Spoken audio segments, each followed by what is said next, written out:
బలపరుస్తూ నడిపిస్తూ దేవుని వాక్యాన్ని మీకు అర్థం చేయించేవాడు పరిశుద్ధాత్మ. మీరు ఉన్నారని నమ్ముతున్నావా? ఇప్పుడు ఈ బాప్తిసం ద్వారా పరిశుద్ధాత్మ దేవుడు నీలోకి వస్తాడు. నమ్ముతున్నావా?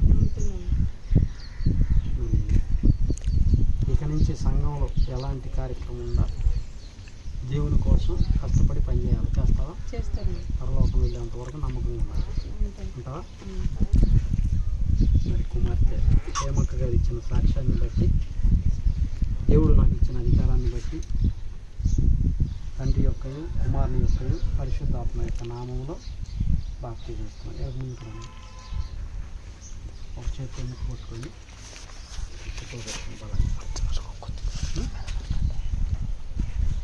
ఎవరు బలవంతం చేయలేదుగా.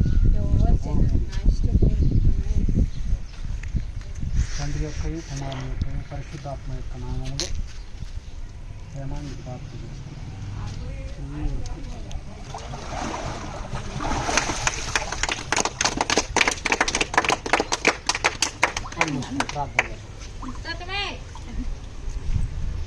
మహాపరిశుద్ధుడు అయిన దేవ, జీవాధిపతి అయిన తండ్రి, మీకు స్తోత్రములు. మీ కుమార్తె ప్రేమాన్ని జ్ఞాపకం చేసుకున్నాను.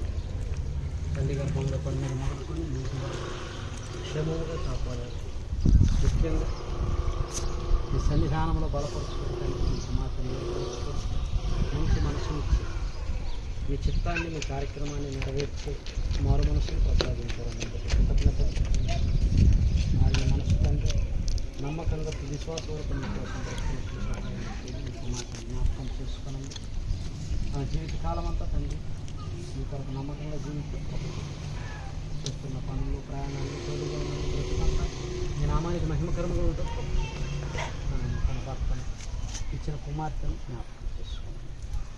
కుటుంబం అంతా మీ సన్నిధిలో వర్ధులకు సహాయం చేయండి. కుమార్తెకు కూడా మంచి ఆరోగ్యమును ప్రసాదించండి.